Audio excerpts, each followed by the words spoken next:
goes out to all the mothers. This goes out to the ones that wanna be a mom. Be a mom. This goes out to all the mothers. This goes out to the ones that wanna be a mom.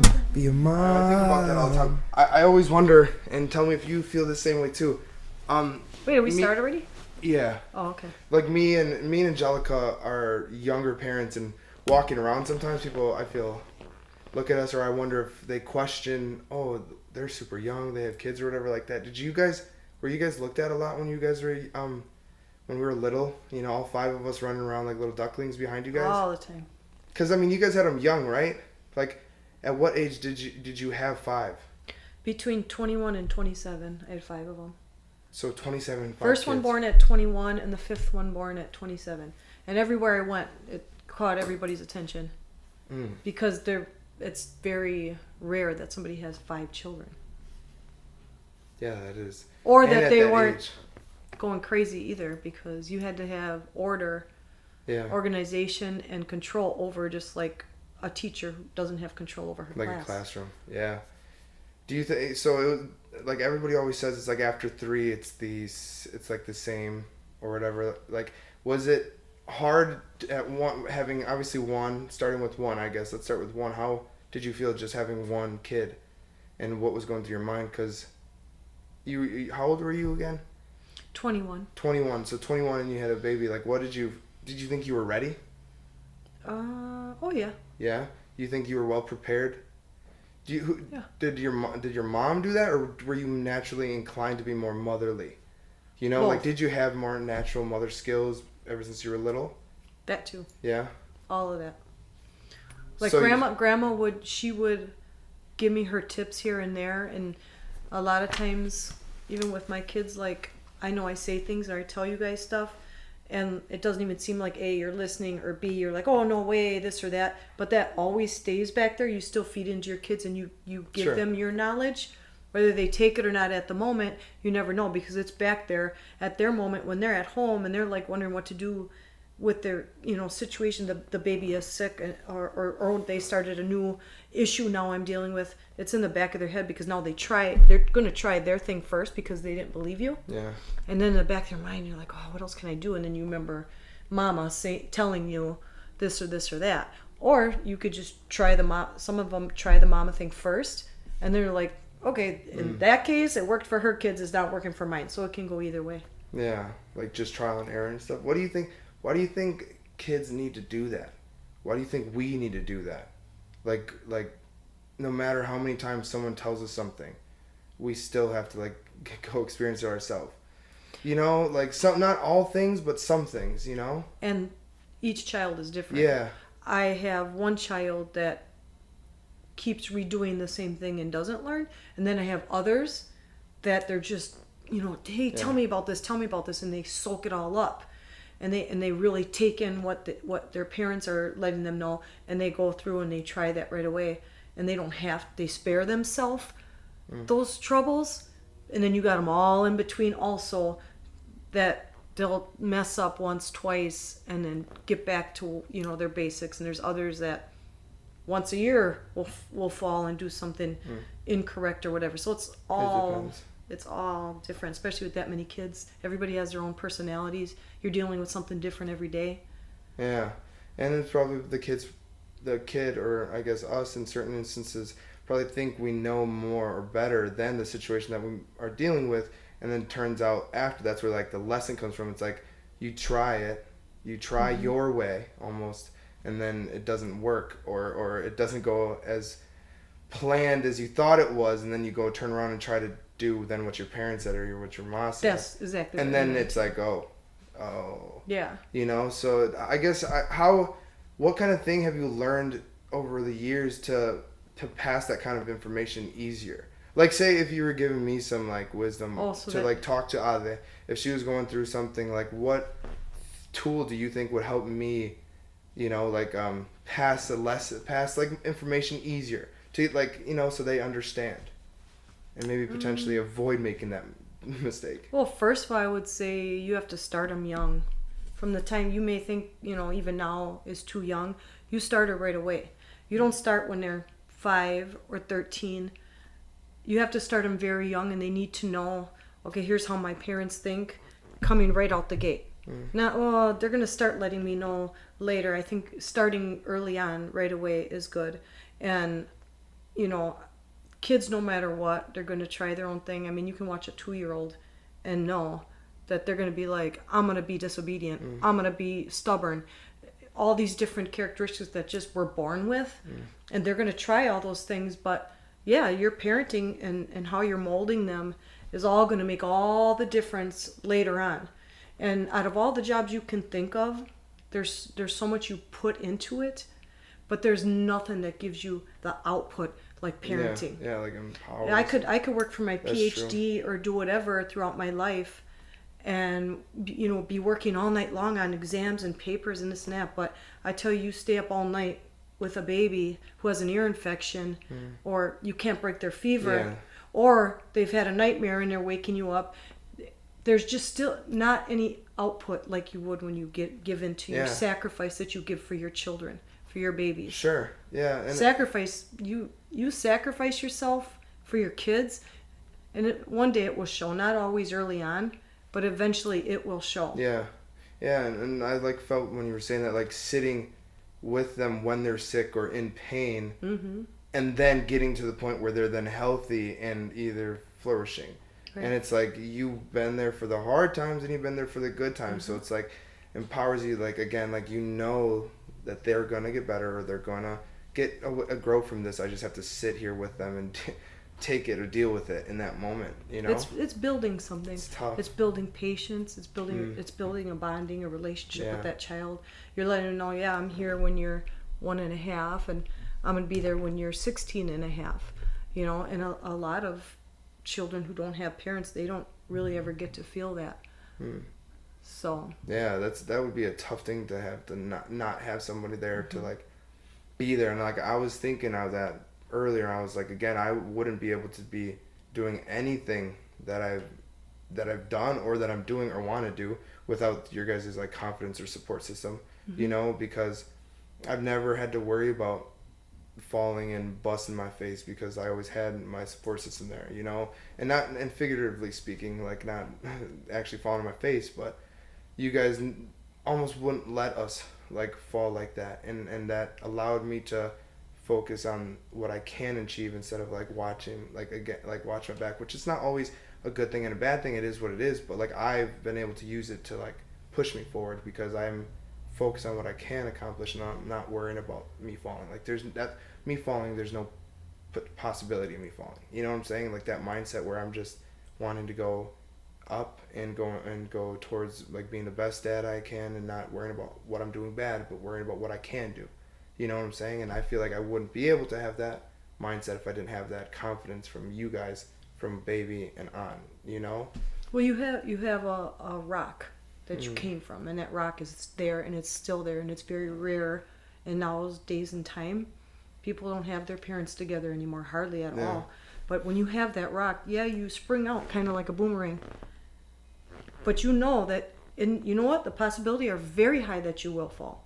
But it's what you do with that. Yeah. Do I learn from this? But you know what? Guess what? I still got my rock back here. You still got that rock that will always accept you, will always love you, whether you failed or whether you succeeded. They're always going to love you. And a lot of people don't have that. And a lot of times kids in families like our family don't really appreciate that because they don't know what it's like to be out here. Yeah, they've never not had that support system. Right. So, but bottom line is, do we fail? We fail every day. Do we fail as parents? Of course we do. But do we learn from it? Yeah. And the thing that you always want is for every generation to be getting better. You know, like I feel like I do better than what my parents did, and my mom and dad were amazing compared to what they had. And I would pray that my kids would bypass all of us and just, you know, I mean, better and better, better. You don't want it to get worse and worse. That's just not a good thing. And that's a positive cycle, a positive you know, lineage, instead of like where we're taking all each other's traumas and then putting them onto other family members, when we could just uplift and build learn and from love. Learn from it. Yeah, and that's learn all I'm from saying. Each other's experiences. There's so many mistakes that I have made in my life, but I would hope to look back and say, I'm not going to do it a second time and a third time and a fourth time. Yeah. Like, you need to take that and take something from it and learn from it and do better, instead of being like, oh man, I messed up, just forget it. No, I'm just not going to try no more. You can't do that. And that's why a lot of times when my daughters have called me about issues with their kids, I'm like, you need to be a prayer warrior. You need to fight this through. We didn't sign up for this to be weak and to give up. You need to be a warrior, and you got to finish all the way through. You don't ever want your kids to think that I'm giving up on you, or I'm giving up on what I set out to do. And for me, being a mother with 5 children and staying home, I believe, back to what you said, I believe I was meant to do that, because like even when I was younger, you'd see me setting up little kitchens and little babies in beds, and my brother would even set me up with a little house because they knew I loved to play like that. Yeah. And then as I got older, it was just like in high school, they're like, okay, you gotta, where are you gonna go to college and what are you gonna do? And it was just so hard for me to think that way, because my mindset was being motherly and being a homemaker. I wanted to be building that home and raising kids, and I just had the desire, but I also had the knack, because throughout things in our life, we don't realize how God is setting us up for something. But then when you look back, you're like, yeah, that totally makes sense. But I remember babysitting for all different people, and it'd be multiple kids at a time. And my mother would look and she goes, wow, she goes, you got those kids like they're in the army or something. They knew exactly, they'd be following me, they knew what they were supposed to do.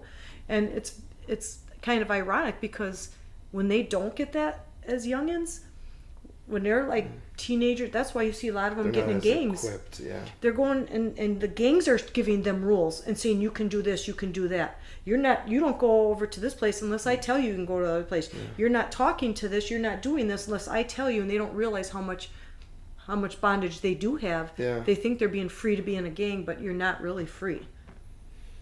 Yeah.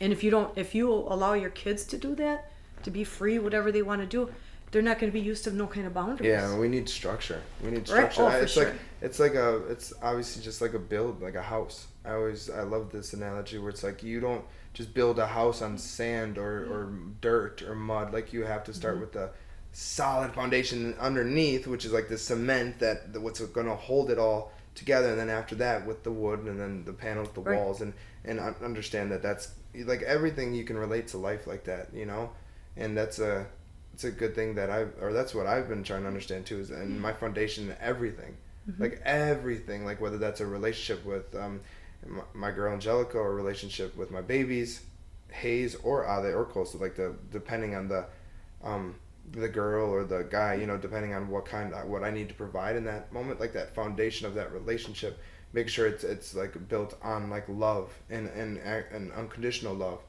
and compassion, and not built on like, oh, I'm expecting you to be this way or expecting you to be like this. Like, no, first and foremost, I love you for who you are, that foundation, and then going after that and putting up the walls, which are like that relationship, that playful, that respect, that that passing love, wisdom and like information. Like if he's asking me a question, like if he goes, Papi, like why does that, if he asks me, why does that grow? Why does that plant there? What is that flower there for? Or something, and trying to help him in that moment. Feed into it. Yeah, feed into it, and so I can spark that curiosity in his mind to like, okay, understand that flower. And next time he could potentially, like if Adelina was following him when they're older, when she can talk, like, hey, what is that? And Hayes can provide that answer because I helped him in that moment. So it's like setting that solid foundation will help the house build, and the other houses build around you. / families and relationships. Well, and the thing is if he's reaching out to you now and asking things, you guys are already building that. I reach out, I ask you for some information, you give me that knowledge, and he's already starting now, so that when he's 13, it's not gonna be like, whoa, I don't know if I can come ask him about this or whatever. So that's really like true. It's gonna be abnormal that he won't be able to come. He's gonna already feel comfortable because you started young. You gotta start right away. None of this stuff is too early. Yeah. How to treat a girl. He's 4. He can learn how to respect a woman. Yeah. And open the door. Pull the chair out. If they're talking, let them talk first. Do these are all these kind of things that's building, because one day he's going to be a husband, And those are the things that is going to show his wife that he loves her. And like you were saying before about letting kids go and do something and find out The on their hard own. way, yeah. Like, okay, so I remember when you were, you've heard this story a million times. When you were like, I think you were like 2.5, something like that. And your brother Emilio was 1, somewhere in there. And I always had a problem. You would bite the other kids and leave freaking really bad marks. They'd come to me, oh, he bit me, but they would never do nothing back to you because you were only 2 and, they were like 4, 5, and 6 or whatever. And so they would, and I'd always be like, oh my God, what do I do? What do I do about this? Did anybody ever train me on what you do when your kid is biting? No. So you got to kind of wing it, see what works. That's what parenting is. Every day you're winging it, what works, what doesn't work. And it all of a sudden this day came that your younger brother did it to you and bit you, and you came to me crying. So you had never really realized what you were doing to the other ones until it had happened to you. Felt. Yeah. Yeah, and that's where you were just crying like it was the end of the world, and I was just like, of course I picked you up and I was babying you, comforting you, and I thought there is no way he's going to understand me right now, but I'm going to say it anyway. I still got 4 other kids, looking and listening. 3 of the older ones are going to know what I'm saying. I'll use it as a teaching moment, whatever. Sure. And then I said, that's how Latalia, Selena, and Eddie Jr. feel when you bite them. And I totally did not think you knew what the heck I was talking about. And then all of a sudden you just went, you were going like that, and you go, Fawi, Talia, Selena, Eddie, like you said their little names out. You completely said each name. You heard everything I said and every name that I mentioned that you had done that to. And at 2 years old, that's like, so you listen, even at 2, you listened to me on how I said what you had done was wrong. And how, what you do to others, do unto others as you would have them do unto you. So you learned even at 2, that lesson. Yeah. It was really cute. One of those things you'll never forget. Yeah, and that's the thing. It's like trying to think back to try to put myself in the 2-year-old's mind, and right. Like, and you don't even remember it. I think it's like definitely got to be that the pain that of getting bit, like the actual action of getting bit, like just was like, oh my gosh, I did this to everyone else, or like, I don't remember this, but I'm just trying to put myself in the 2-year-old's mind. Like, I did this to everyone else, and I've been doing it potentially, like something I was doing apparently, and then now boom, I'm relating that pain and that consequence to that action, and it's like boom, it like hits you, and then you're like, like me and Angelica say again, we don't know until we know, and that in that case it's so true. Well, and that woke me up like, oh my gosh, I can't be biting people like that. That hurts, dude. So that's kind of like in life, if we're not tested, if you're not tested, how are you going to know how strong you are at something? So like in the Bible, when it says consider it pure joy when you get tested, well, you think to yourself, how in the world could that be joy? But really, if you think about it, if you're not tested, you won't know how strong you are. If you were never forgiven, you won't know how good of a forgiver you are. You're not going to know those things unless it actually happens. So in that case, it kind of makes sense as why it says it's pure joy. Because if your marriage isn't tested, if your health isn't tested. And the free will aspect of it too. Like, you have the choice, we have the choice and decision. We all have a free will, And if you don't make that right choice, does the Heavenly Father still love you? Yes, He does. So in the same case, when our children, that's just a tad bit of the love that the Father has for us. Yeah. But like, there is nothing that any of my kids could ever do to make me not love them. It's just not going to happen. It's just not. And any of us parents would give our lives for our children. So it kind of makes sense why God, He like invested everything in us. He gave His own Son. So, and it's like every day we just are kind of living that same type of relationship with the Father with us, and then our kids. So even though, and ourselves too, like it's in all of those relation to everything. Like, this life is a lot of relation. It's very relational. Like your relation to Ade, your relation to me, it's like a little different, because it goes from being his son to that direct to like granddaughter, and then like me but female. so now it's like, again, that relation that you get to translate that love that you feel from God, or Right. that you've been provided from God, and put that into your other relationships. Yeah. You know, and that's why I like to think about that, and like him connecting to us or in our heart, because it's like that love that's everlasting, like that it's right there. That love, it's like willing for us to accept it and to take it, Yeah. and to build on it, or to run from it and hide from it and not, you know. But once you do acknowledge that love, it's like, yeah, those relationships now start building and how growing, would you- because you care unconditionally for people. How would And you them. show love if you've never been shown it? You know what I mean? Mm-hmm. For sure. Is that a Think question? of Yeah. Yeah, kind How of. I can you mean, show think love? of somebody who, Yeah. never been shown love. They Mhm. parents were on drugs or in jail Mm. when they were born, and they're being bounced to different foster homes who really don't love them. They're just putting a doing it for shelter over job their almost, head, Yeah. and they never felt it. Yeah. Now, all of a sudden, so how do they really show love? Yeah. Do you know what I mean? It It's, is. and it's at It's what interesting. source of love does come from? Is it a genuine love? Is it that true, like you can do anything and I still love you love? Or is it the, I'm only here for a job, or just because I'm getting money for you, taxes, you know what I'm saying? Like whatever, like kids or we can't feel that, like what we're providing in that moment, like what kind of love, it's the source of love, where it's coming from, and it's like, yeah, you can like, there's fake love, and Oh, for sure. a lot of people love passing that around, and it's like, it's almost dangerous, because it's like a Trojan horse. Like, you think it's a gift, you think it's beautiful, like an awesome structure. They let it in their castle, let it in their kingdom, and then soldiers flow out and destroy from the inside. And it's like, that's dangerous, because you trust someone, you trusting that person who's sending that fake love or providing that fake love. So you're like, in your mind and in your body, you're thinking, oh, I can trust them, I can love them, I can give them back that. And then, oh no, and then something happens, and it's just like, now it's like it was so false. Once you understand it's a false, it's like now corrupts your understanding of what love is, and you have to almost re-understand and redefine it once it's like damaged. You know what I'm saying? Once you like provide that fake love, once you trust that fake love from someone, and they might not even know it's fake love, but then at that point you need to like redefine love to yourself, and reconnect with that love within yourself that was provided from the divine, and that's a tough thing to do, right? Because we all deal with that, or we've all dealt with that.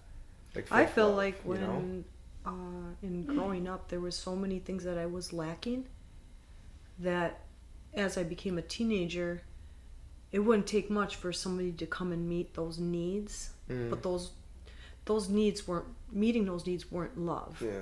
Like you said, it was fake love. Yeah. Because that person could meet those things to meet their, just because they want. Yeah. They got one thing on their mind, which is empty themselves. source, yeah. Yeah, and so, like, I feel like I overcame that, and I just look back now and I'm like, first of all, there is no way ever would I fall for something like that again. I know where I need to get my needs met. It's hard when you're lonely and someone's coming and spending time with you and saying, let's do this, let's do that. It's easy when you're lonely to give into that fake love. That's what I'm false saying. love. Those are the kind of things that Satan uses to get you. Because he watches us. He knows where our downfalls are. And if he were to do the same tricks on your papi, like he did me, it wouldn't have worked. Yeah. It wouldn't have worked at all. Yeah, two different types of people, two different types of experiences. That's just funny how he articulates every one of our characters and personalities, so he knows what will get you. But thank God that through those years I came out of it and grew up and looked back, because I could have not grown up and learned from things, but thank God that I did. And I feel like I'm a weak person when it comes to emotions, and losing our home or our house flooded. I crush, I cry. I feel like it's all over at the time. I feel like, now where do we go? Like, I just feel like I have no hope. But then in the same case, your dad would come in, because he's stronger in that area, and he'll say, no, we're not done. We're not done. Here's what we're going to do. And so, but when it comes to how people are going to treat me, I feel like I've become so much more stronger because of being damaged back then. I know what I want. I know what I've seen with my parents. I know what I've seen with their parents. Yeah. And I know that ain't happening with me today. It's not happening. And so, like, that to me is...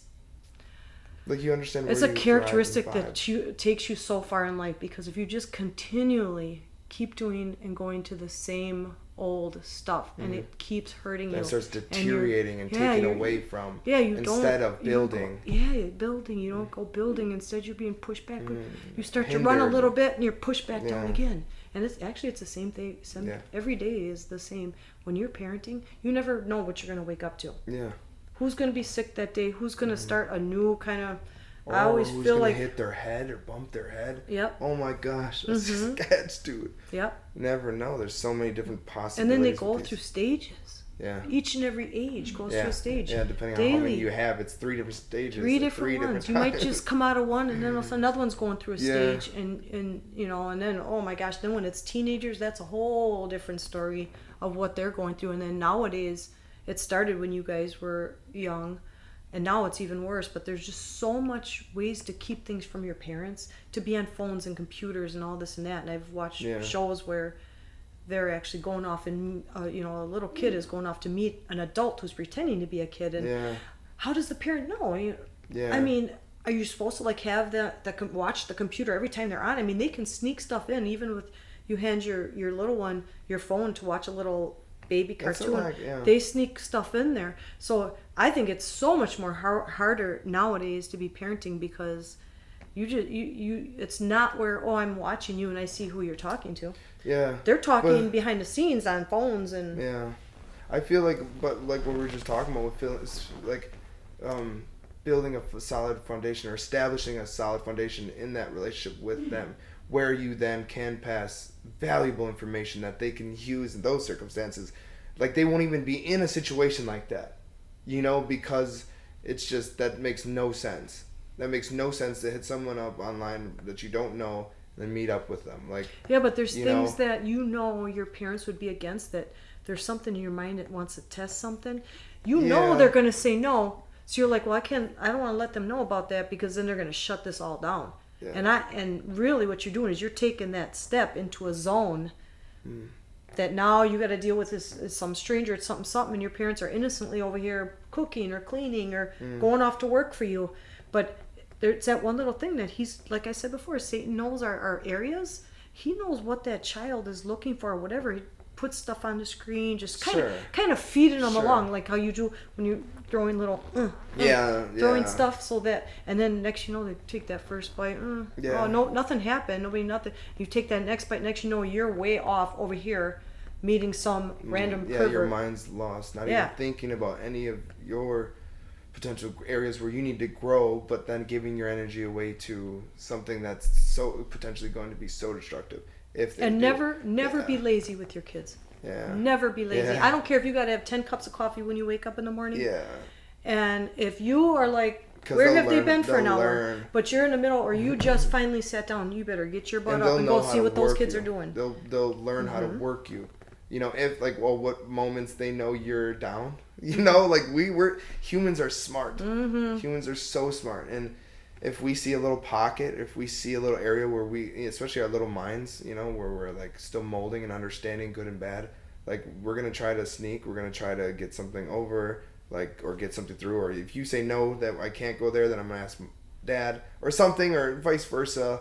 Like, kids know how to play, and that's why I've been understanding that, like, with the solid foundation comes the solid relationship with the woman that I'm raising a family with, and how much we need to be talking about it before things even happen, sure. and gaining that perspective with one another, like what we would do in certain circumstances. And Angelica and I, we inevitably naturally do that just in conversation, because we talk about our babies every day, or talk about, what we can do, or, where we can go and grow with, in which circumstance with what baby. And we talk about it so that we just like, we kind of are just growing to be the one mind and one parent almost, like, but it's tough because it wasn't always like that. We've had to work real hard to do that, to understand, like, but there's always a good guy and a bad guy. You never really see two naturally, parents both. Yeah, Good cop, bad cop it's type of hard to thing. get complete page, right? But like the fundamentals, like if this like discipline wise, and when we discipline, what the discipline might be, and or how do we want to interact with them when we're disciplining, or and whatever circumstance we're talking about it before it happens, just potential realities. Or just being committed to it once you decide. Yeah. That's what I was saying. Like, don't ever be lazy. Don't slide. Do you back remember on it too. times when I had to pull the van over? And the reason why was because Yeah. at home, you guys knew, don't do this, don't do that. Well, sometimes kids think, oh, she's driving. We can get away with it right now. I would have to show you. I don't care if I have to get out of traffic. It's going to put me out of my way. I will pull over, come back, open up that door, and you'll find out you're still supposed to do what I was telling you to do at home. And that's what I'm saying. That's why people are like, oh, same rules apply. Oh, forget it. I'm not pulling all the way over. We're late. I don't care. You will pay for that later. Yeah. Or continually have to get up. You're doing it again. You're doing it again. Every time you do that, I am going to get up out of my chair, drop whatever I'm doing, and you will see me over by your side again. Because that's what I mean about not being lazy. You need to be consistent. Because the one time you don't get up, that's all it takes. Yeah. That's like opening up a door just a little bit. Yeah. Now they know there's going to be that one time I can get away with this, and they will not learn from that. And that's part of the reason why potty training was so successful for me. Like, I was like, every time. You got to go to the bathroom? I don't care. It was 5 minutes ago. Let's go. Let's go.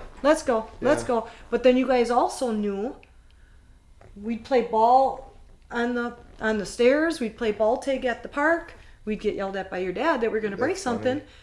But the kids were kind of like, hey, she's fun.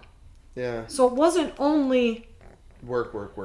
Get the spoon out and whack you on the booty. Discipline. Or now you're not doing this. Balance. Or now it was balance. Yeah, you knew that. Okay, balance. she's fun too. So it was building a relationship from two sides that you guys would know that she loves us. Love and but respect. she still wants to give us attention. But she's not just here to correct us all day long. She's not just here to train us and blah blah blah and whatever. But to have fun with and explore and adventure. Enjoy your that. kids. Yeah. Enjoy have fun them with too. them and help spark that, because you've sparked creativity in me specifically, like in games and everything. Like I remember after obviously doing that with you guys at the park all the time, certain friends groups or certain like me, Jordan, Emilio, and Eddie at Grandma's, we'd make up these games, these realities in our head and run around the garage and just pretend. And it was like that creativity that you've sparked in us that allowed us to even begin to imagine what fun we could have outside of Grandma's house, and if again with that love, like if that creativity is not sparked in that individual, like what's going to happen, what could potentially happen, and good and bad. Like once that creativity is sparked, dude, it's like the possibilities are endless, once you can create in your mind to do in your life or whatever that may be. And I've been seeing that a lot in Adelina, especially because she's like what you just told it earlier with like the eyes and just looking around and like actually paying attention. She's very intuitive. Like she is so hyper focused on and just people and just their energies and stuff, like people's vibes. And so you have to, as a parent, recognize that and then lead her in the right way. Yeah, make her feel safe in that and strong in that. No matter which kid it is, if you notice something like that, work on it. And whether it is to build a tent, take the living room and turn it into a tent, which I would do with you guys. I would make water slides out. I mean, but you still have to be intuitive of every single 1 out of 5. You still have to know what their strong points are, where their low points are. Okay, this one likes to, Latalia, for instance, your oldest sister. We'd get to a store. No, every time she would go find somewhere to hide, a rack or something. No, oh my gosh! Every time, never fails. Funny. So I knew coming into the store which one of my children was about to go hide on me. That's funny. Under a rack. So that's the straight one you go to, and your hand does not leave this cart. I don't want to see you over it. Then you got other ones. Selena, she would not let go of my clothing. That girl, I knew there was no way, no man was going to kidnap that girl, because she was wherever my mama is, I'm right here. She had this built-in fear of danger, and not everybody does. a lot of us aren't built in to have that fear. It's just, I don't know what it is, but those are the types of things with your kids. And just like I said, just taking the living room and turning it into a tent, or I would do it. I would or build a slide games, out of the stairs if I making could. games out of things too, because it's like to make like, and then that's what one thing I've taken away that I use a lot. When you told me, like, when you work, like, make it a game, like literal work, like punching in and on the clock, like make it a game, make it something that you can have fun with, so you're not just dreading every day or thinking, well, I have to go do this or I have to go do that. And it truly does, because I'm literally playing all day almost, because that's the mentality that I've been able to create at work. Like, I'm having fun figuring these systems out, these, and understanding these how they work and wiring and all this stuff. Like, I'm playing with it in my mind. I'm like, oh, okay, so if I did this with that, that would probably happen. Or if I, let's just simple, short, stupid, if I put these two wires together, it'd spark, it'd short the system. Oh no, like, like literally, like thinking about it as a game, so I can like understand how to win, Right. and it has allowed me to exceed and learn and almost kind of master what I always like is how it looks at the end. Like how neat the completed project, and like the stamp and walking away and being like, yeah, I completed that, I did that, like, and taking that and empowering me to go do it next time and to get better and better. And that, like, that's what you guys instilled in me, like, with, I don't know what age, but probably since I was born, because all the rest of the babies probably were thinking like that too. But it's allowed me to make everything fun and like excel in a chill way, where it's like enjoying life. Yeah, and it's and other people can see that too. There's work and there's play. Have fun with you in that environment. There's a way to enjoy work and play, and you just got to figure that out, what works. But I remember just like what lacked a lot from your dad was love and affection. He just wasn't that way. Their family. He wasn't showing it. He wasn't provided it. It makes sense. Yeah, he don't care for it. But for me, like, all day long, every time I had to pass you guys, it was either, a rub on the shoulder or the hair, or just reach down and squeeze your head, whatever it was. And then a lot of times, just when you guys were all sleeping, going through there and just kiss on the cheeks. And, like you guys didn't even know. But it was the intention behind it that, like, again, it wasn't even for you guys. You were unconscious. Yeah, it could be for you, and that all that love, all that work that you did all day, now they're resting and they're sleeping and they're rejuvenating for the next day to do it all over again. Let me kind of come back and kiss and be like almost good job, LaRhonda. I remember sometimes you guys would give me a lot of trouble when I would lose my patience at bedtime. And I would raise my voice and yell and this and that and have to do some harsh, discipline or whatever. And your dad, he would always tell me, he goes, remember, you're going to regret this later. He always knew I would regret the way that, if I got angry with you guys before bed. And it was so true. Yeah. And he would say that in my ear. Because it sucks going I thought, he's really right. Because we'd be in bed after you guys were in bed. I was like, I feel so bad. Yeah, put in the bed like that. I was like, I was so crabby with him. I lost my patience. And I would just feel like a total failure. Yeah. But then him reminding me a lot of times, I would try and switch it up and find a way to not let it get to that point or whatever. But it gets hard. Yeah. You got 5 kids. It's almost inevitable. And it's because it's unconscious behavior on your kids' end. Like, we didn't remember that.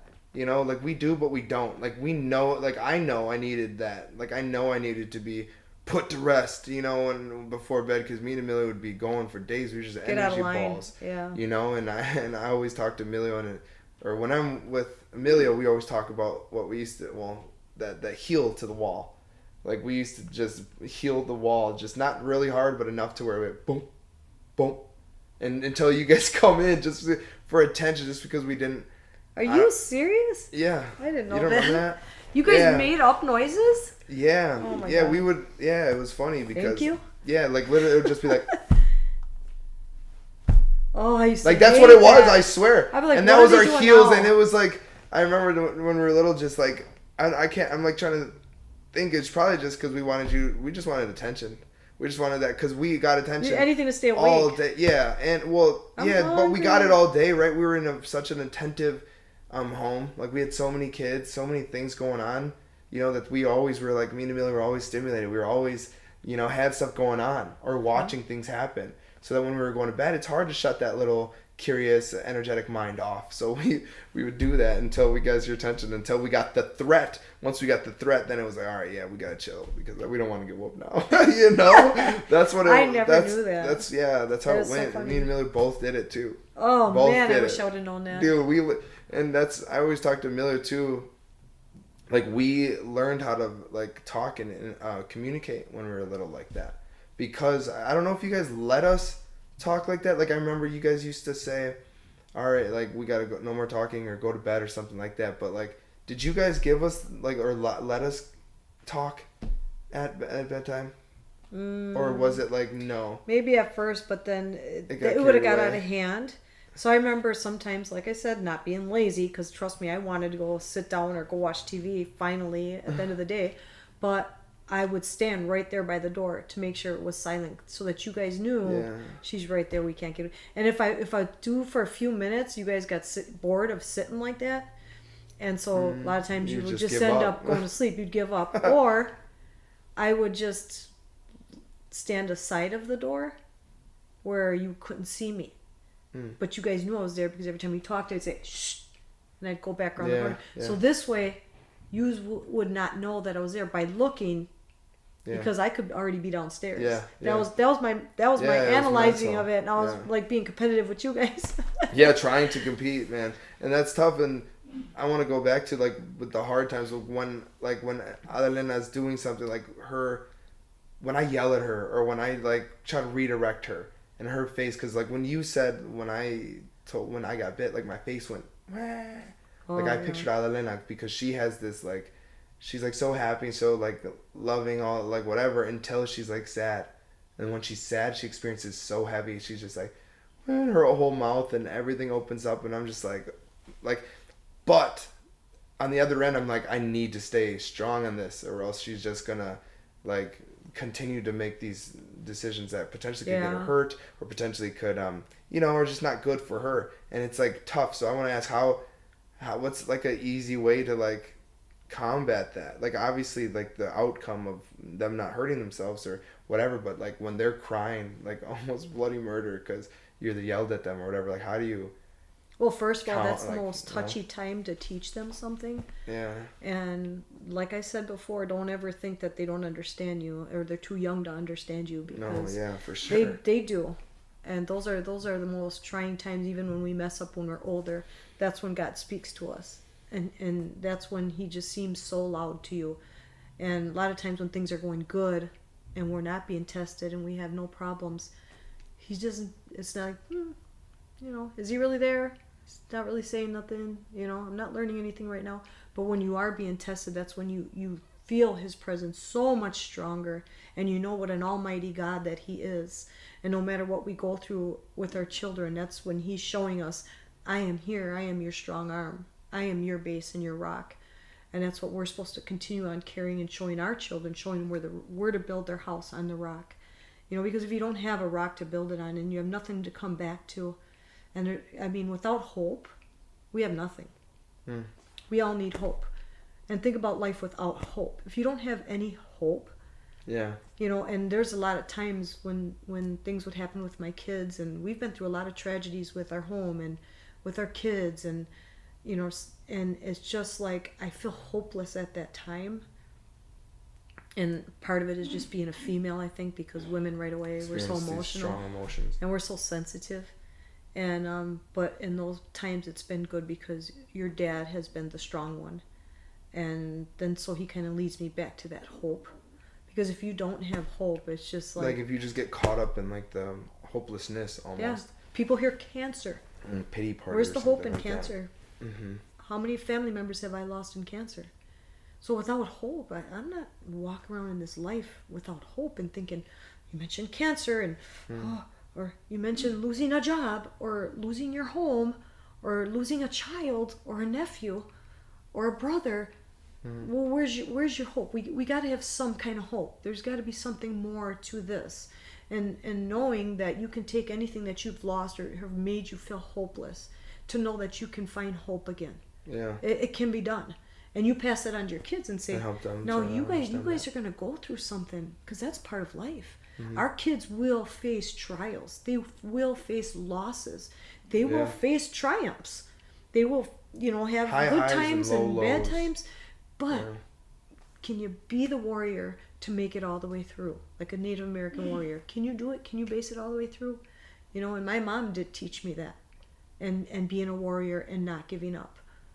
Like attacking the task at hand instead of like putting your tail between your legs and putting your head down. Yeah.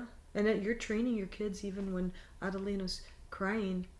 And I know those big, beautiful eyes hit you. And at the moment, they just seem so cute. And you're like, I don't want to still be, strict on you. But you know that if you don't, they're going to burn themselves on the stove. Or they're going to get hit by a car in the street. Your brother, Eddie Jr., was one of my most stubborn from baby on. He would not want to hold my hand. And he'd always be like this, and he had a bobo in his mouth. Like he was so big and tough with his bobo in his mouth. I'm like, little curly hair and a bobo. He's like, move his hand. And I would force him to hold my hand. You gonna cry? Go ahead and cry. I'm holding your hand. You are not gonna get run over by a car in the street. Right. Oh my gosh. But he would always test me. Some of our kids will learn right away. Like I said, Selena be hanging onto my clothing, but so I knew Eddie needed to be broken of that stubbornness, and even now, I don't see stubbornness in him at all. I mean, God has really made a change in his life too, but it's really nice to see your kids and see what they go through. They struggle and where they go with it. Right, or right. After, yeah. All my kids. I'm proud of all my kids and their accomplishments and, everything, the way they are with their kids and their jobs and careers and pushing for your futures. Never be satisfied. And that's how I always felt you. I'd never just be comfortable. I said the wrong word, not satisfied. Never be comfortable. Because if you get comfortable, then you're never going to work harder for anything more. And that's why one thing that I just never want to be comfortable. And I always, even after raising my kids, I kept doing more and more and more. I want to do more. I want to do more. And I kept upgrading my jobs or whatever I was doing. And, that's just how you finally will learn in life that if you get comfortable, you're not going to go anywhere. Yeah. And I took that completely to the highest end of the spectrum, where I push myself to be in uncomfortable situations all the time, because I understand what kind of wisdom or information or where I'm going to be on the other side of it, and now I'm at the point where I almost love being uncomfortable, because I see myself in those moments. Like you rise to the occasion, right? Or you don't. And once you rise to the occasion enough, then you start learning how to be comfortable with the uncomfortable. It's kind of a, I don't know. I don't know the word, but it's like the opposite. Like it's like literally being comfortable with being uncomfortable, and that's a huge thing, because we a lot of the times fall into these patterns that are just because we're comfortable, and we don't really see what greater we can do on the inside. And that's why like pushing out of that truly provides that much more insight on what we can do, or what we were able to learn in that moment, because like specifically for me, playing the guitar or singing, like I very much enjoy that, doing that by myself or in front of my family and stuff like that, but I never really felt comfortable enough to do that in front of people, just because I was always questioning people's thoughts and opinions. Oh, they're gonna think I'm good, or they're gonna think I'm bad, or they're gonna make fun of me, or all these thoughts that we have, but after understanding, if I just try my best, like I'm gonna get better, and if I try to do my best in front of people, I'm gonna be more comfortable trying to be, do the best in front of people next time. And I've been trying to just, trust what I like, or what I what I was uncomfortable with, but now I'm finding that it's bettering me, or I'm more fulfilled and more happy when I just like release that, whether that be that expression, whatever expression, but specifically speaking on singing or playing the guitar, I feel like a complete release and just like a piece, you know, because like I'm creating a sound with my hands and just sitting there with my babies running, playing around me, just sitting there. And it's just like one of the most peaceful things in my life at this moment that I get to do is just sit there while I watch my whole family do my thing or do their thing, and then me just like sit there and create like a beautiful melody, and then maybe put vocals to it, you know. But like again, I wouldn't have been able to do that or create that or get Adelena to sing now or in Hayes to sing if I was stuck in that comfortable, shy, like non-expressive like state of being. Like I wouldn't like no, they wouldn't be able to do what they do now without my expression first, or me pushing myself to that uncomfortable level first. I feel like you rob yourself when you get stuck and comfortable. You know, you rob yourself of being successful in so many different things. Yeah, like you will never know what you can do until you try to do it. Right. Or you just get comfortable and you're just like, how do you know you wouldn't have been a professional guitarist or whatever? How do you know if you don't, if you're stuck and comfortable, you're never going to get anywhere. That's because people are afraid to fail. People are afraid to not for sure meet certain expectations, whether that be for themselves or people around them. We're always just worried about not being enough in ... whatever that may be. And it's like like what Dad always used to say, like psyching myself before getting on the mat. Like you're just downplaying it. Mind over matter. That's what I always tell you guys for soccer too. Stop telling yourself that you can't. Like I hate that. I hate that when I hear like not hate it per se, but I dislike it when, like when Hazy tells me, "Oh, I can't do it." I'm like, don't say you can't do it. Don't say that. I don't want to hear that. Like to then get them to understand that that's not a possibility. That that's a reality that we create for ourselves. Like failing. Like Conor McGregor too. I can relate this to so many people. Conor McGregor is like, I didn't lose. I just learned, or something like that. Learned what I didn't have to do next time.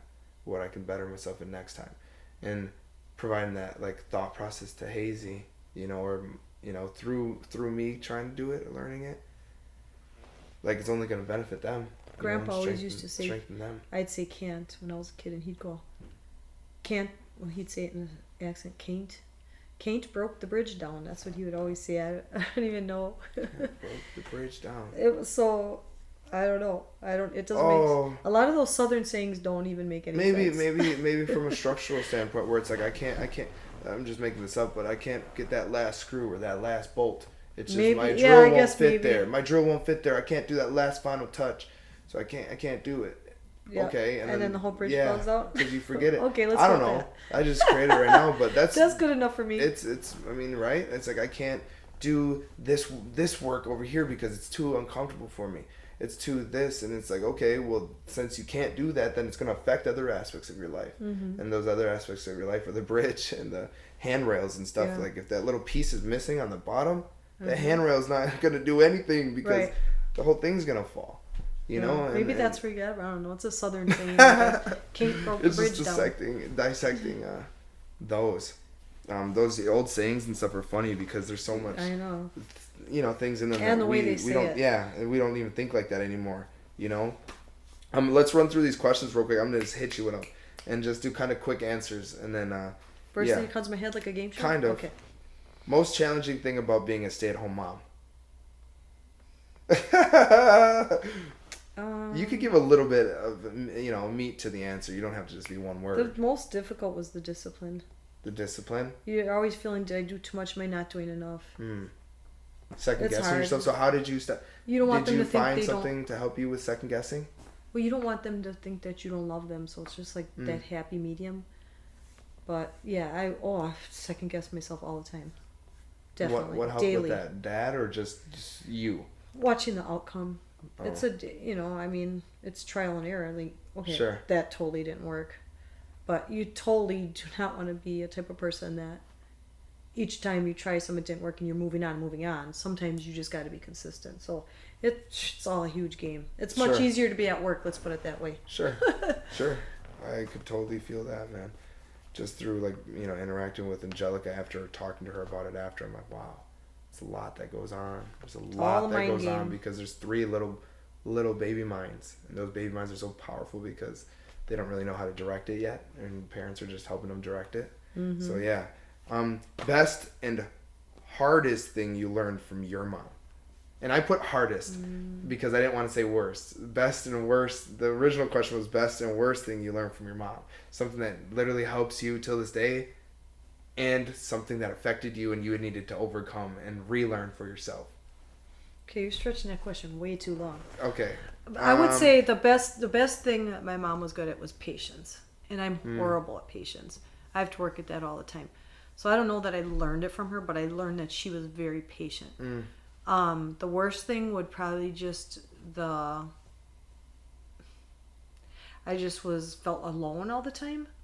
Like she would be doing this and that, working all this and that. Busy. Even though we had a big family, I was the last and youngest, so it was like you spent a lot of time home alone with nobody there. Sure. And maybe part of that is why I set out to be a stay-at-home mom and wanted to be there for my kids. Fill that void that because when you're sick, you want mommy there. You don't want to be at a daycare. You don't want someone that you know really doesn't care for you. There's just something about the bonding with your mom that when you're sick or you hurt yourself, you want them. How many times you try and like comfort somebody else's kid when they fell? They're like, where's my mommy?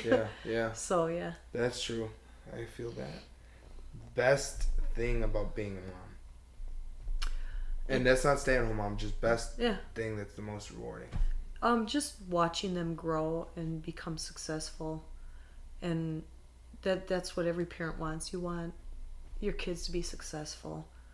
You don't want them, not being able to have a career or their family falling apart, and you want them to have a happy, successful life, and to know that you had a hand in that from the time they took their first breath and first cried in this world all the way up until then. It's rewarding. And or just having everybody at the house here, and other people could take a peek in and be like, that is chaos. But to us, it's us. We are spending time together. We are enjoying everybody's different ages and love and versions of people. There's so many versions of the family. All week long everybody's working and doing this and that, and people are rushing around doing this and that. But if you can attempt at least one time a week to get together with your family, that's rare. That's very rare. Not always can everybody make it every week. That's understandable, but I do enjoy that. Having a large family, that's the times when I enjoy it. When there's a birthday party or a holiday, Christmas or whatever. And so best thing about being a mom is being a mom then, huh? Just literally being a mom, because everything, all of that, what you just explained, is like almost underneath the mom. Like you sit there and watch and learn your baby so that you can help it provide the best wisdom that you can for their individual experiences, which is so empowering in itself, Right. I love doing the spectrum. I don't like to just talk about the good. I don't like to just talk about the bad. So hardest thing about being a mom. Hardest thing is patience. Patience. Huge. And I'm just not a real patient person. You can ask your dad about that. I'm very impatient. If a light is taking way too long, I will say, this light is taking way too long. So I don't like to wait for anything. And if I get an idea, I want to go. So it's just hard to be patient with little ones, or even with teenagers, but like little ones, they're just not listening, and you're thinking you're disciplining them and just not working. And there's times it feels like nothing is working. But to have the patience, and a lot of times I wish I could go back and have had more patience in certain situations with my kids when they were growing up, and I didn't because it wasn't one of my strong points. So, but sometimes you don't really know until it's years later. Yeah. And it's too late to go back to that. But I would say that was definitely the hardest part, is being patient. Yeah, it's too late to go back and do that, sure, but it's not too late to implement it with the new babies, Or teach that's your what kids the beautiful thing now is, like, you got more kids now. You got more chances to love on a baby. You can be patient with the grandkids. You know what I'm saying? Like, and you can recreate that adult to child relationship. You can redefine it in every single second, every interaction you have with the babies. And that's what I try to focus on with the nephews specifically. Try to interact with them like a guy, like a bro, like not like an uncle, not like a dad, not like a brother, just a homie, like a friend, like a guy friend. You're investing in them. So that I can like once I do establish that with with my nephews, like that respect or that solid relationship, and that understanding that, that we're kind of equal, and that's when I can, like, provide wisdom, is when they're safe with me, when they feel loved by me, when they feel like they can come sit next to me and just chill without even saying anything, and I feel like, again, I learned that from you guys too. But you learned respect too. Yeah. I mean, yeah, that's one thing to come sit next to you and whatever, but they start jumping on you and doing, like, and you're not, and you're like, hey, well, well, that's when I like hit. That's why I hit. But that's the thing again. Like, you wouldn't do that to your friend, or if you did do that to your friend, would he hit you back? So again, if they're gonna do that, all right, be ready, because I'm gonna hit you back then. Because I'm not gonna say, like, again, like, I'm not gonna let you just beat on me, regardless if you're like, no, like, and then that's teaching them how to interact with other males too, and it's like, you don't just jump on, like, Hayes is learning that right now. Yeah. And he's sometimes jumps me, and I'm like, no, I told you no, and I don't want you to do that, so no, thank you. Like, so stop. You know what I'm saying? And if he doesn't stop, I'll like, I'll bump him or something. Like, show him, like, there's real consequences. There's real life consequences in this life. And if you're either learn it now or learn it outside the world. Yeah, and I would rather him get hurt by me, or I hurt his feelings, than someone out there hurt his feelings, because he knows I love him. He won't know that those people love him. He'll think those people think about what they've said in that moment, like, think that way that they said, like, that negative comment, So that's again, when I felt that off of what you said. Piece of wisdom for parents, for mom or dad, just like little tips and tricks to be the best parent you can. I would say love, patience, forgiveness. Don't let them feel like they're being judged, and basically that all the fruits of love. So that love means discipline, believe it or not. Yeah. Sometimes it means you're gonna get whacked in your booty.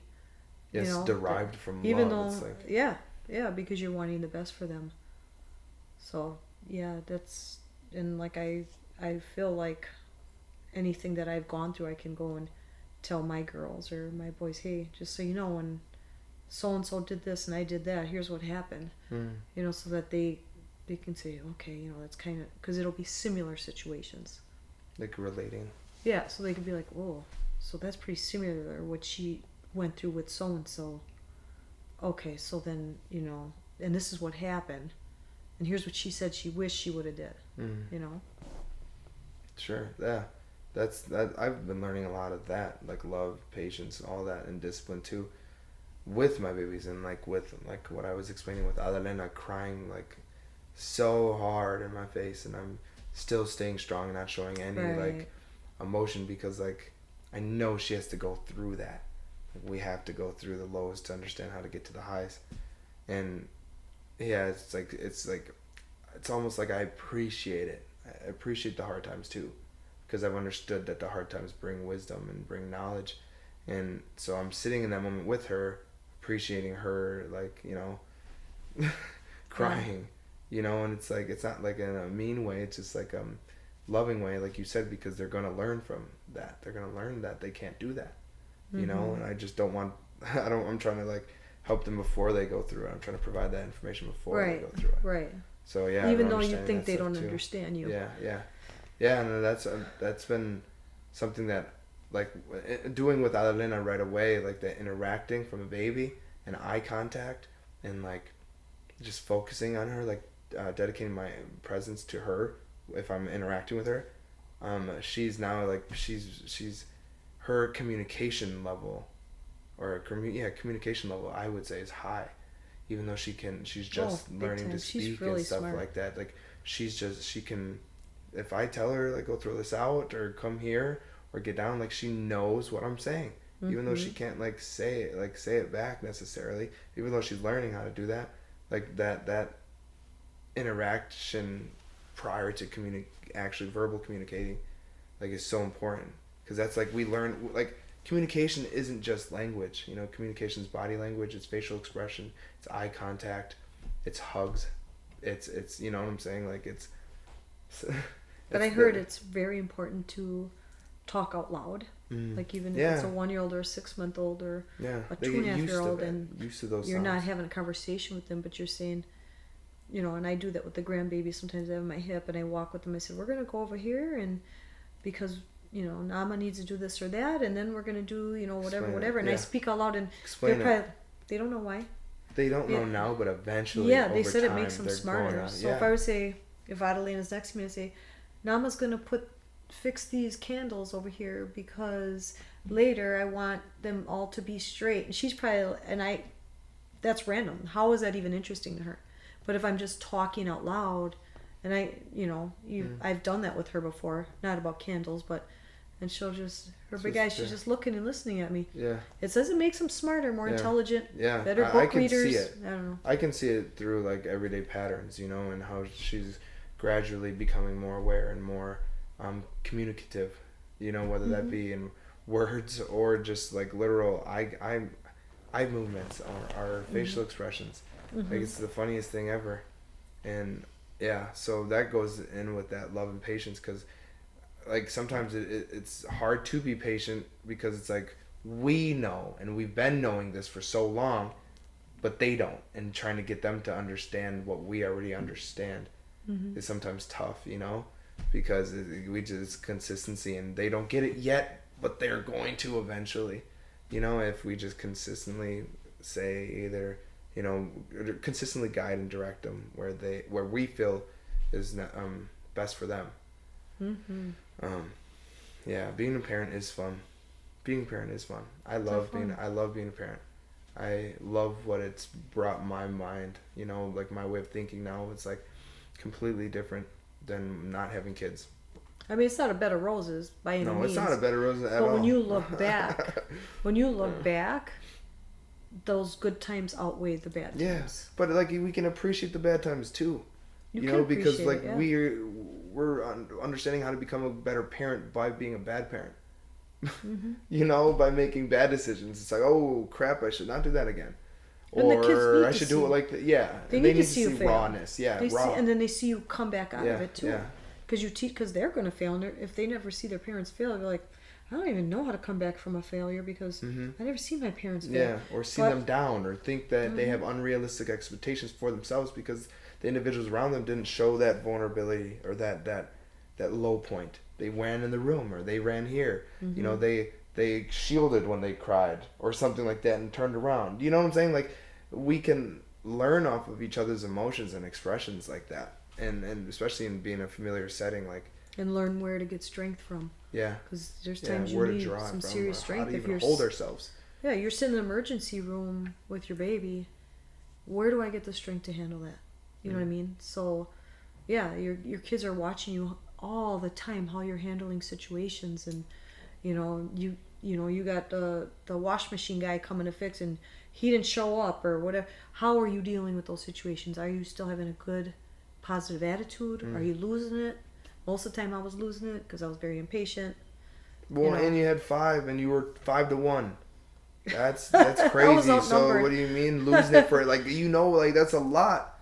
That's a lot of energy. That's a lot of energy that needs to be outputted from the parent. Like, because I always think about, I relate it to that what one kid needs, and then you times that by 5. Like, what? I know.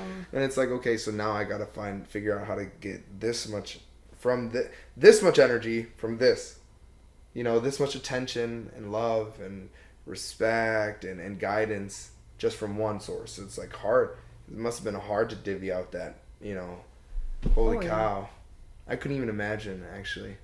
And you got to worry about finances and, you know, their well-being.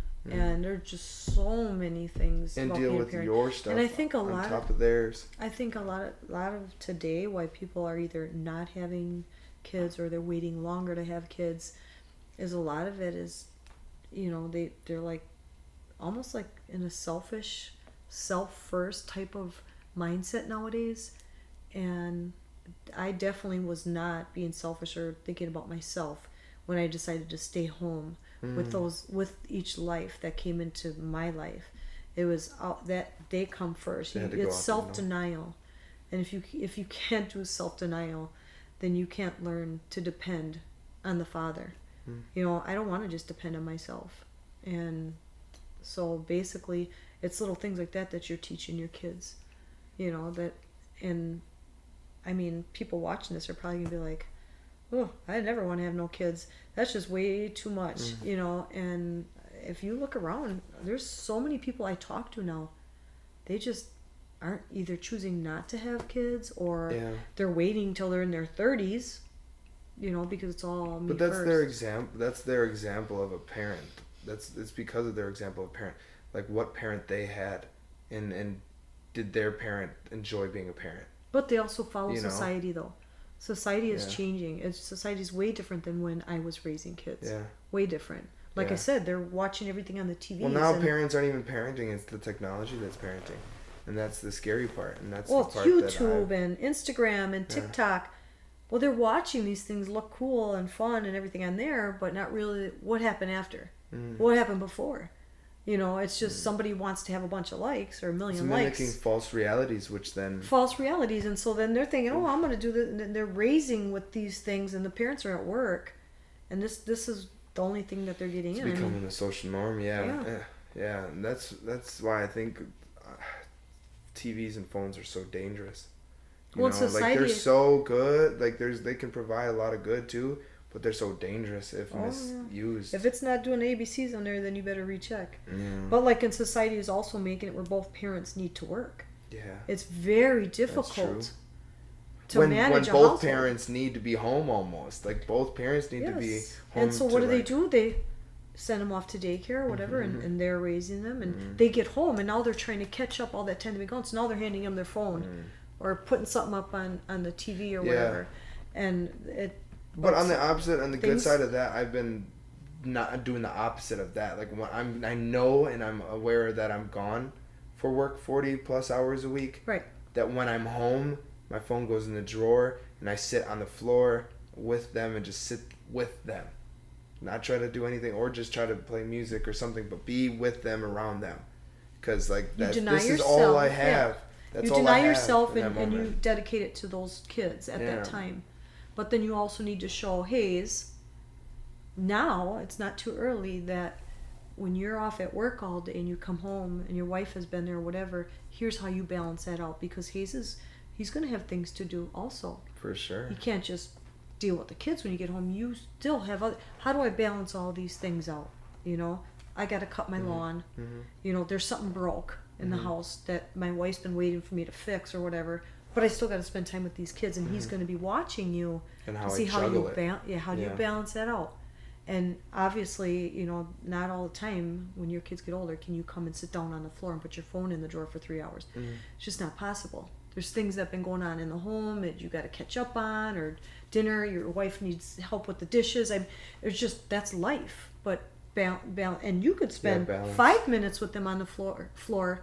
But if it's, it's not about the quantity, it's the quality. Yeah.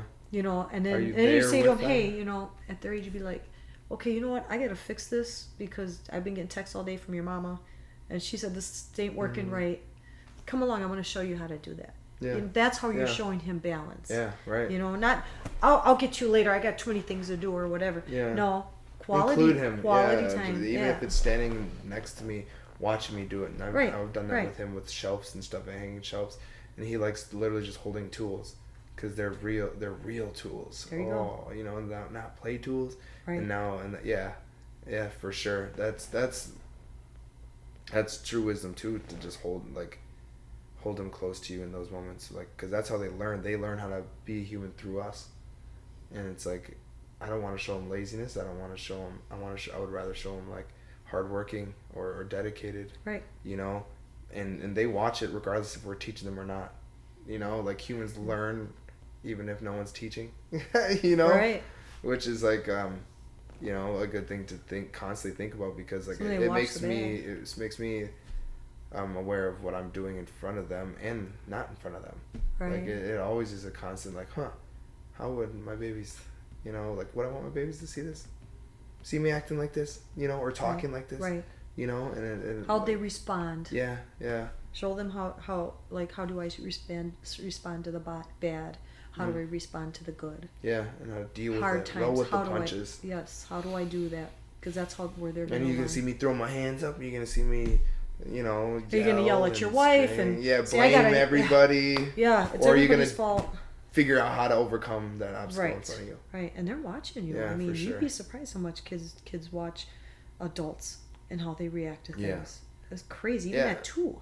Yeah. At no, 1. for At sure. 1, they're At copying. one. They're copying things. At 1. Yes. How do you think they know how to open a garbage can and put something away? tongue Because they watched somebody do it. Oh, for sure. For sure. And that's one of the things that I've always heard since like forever is like, enjoy your kids. They're not going to be that small ever again. Right. You know, and that's like something that I never played with since the jump. Since the jump of having kids, I was just like, yeah, I'm never getting this time back. And it is hard though, because like you said, we still have things we got to do. We got to work. We got to clean. We got to fix. We got to, do all these things, juggle all the rest of the things. But yeah. You can't live in squalor. Yeah. So that's how I would balance. If I had to get up a little bit earlier or go to bed a little later, that bathroom would be clean, the laundry would be done, the floors would be cleaned. And that was just important to me to have balance in all the kind of ways, with my kids, with my home, with bills, whatever I was doing. Like, you just have to organize it and show, and they're watching you all that time and seeing how you're balancing everything. I remember we'd go on vacation, but I knew we wanted to take off right when your dad got off of work. So then I would have all 5 of the kids. You guys had your bath for the day already, dressed, packed. Everybody was packed. I had snacks ready, everything. Everybody was in their car seats, in whatever, and we're sitting in the car. All he had to do was come home, take his shower or whatever, change, grab his bag, and I had it all done for him.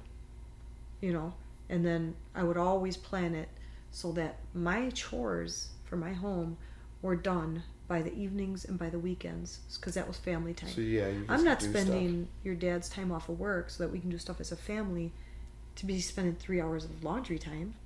I mean, that just doesn't make sense. You got to be organized and find a way to get a little bit done each day. Efficient, yeah. Yeah. Yeah, true. This is good. I appreciate you. I appreciate you as my mom, but I appreciate you coming on here too and expressing and having that conversation with me, because sometimes these conversations aren't had with people, especially with moms and sons or just family members.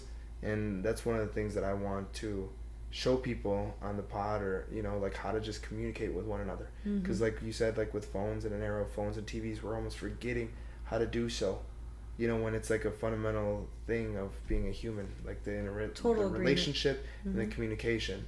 And so I like always just strive to be myself as much as I can and be as expressive and vulnerable as I can with people, so that they can reciprocate.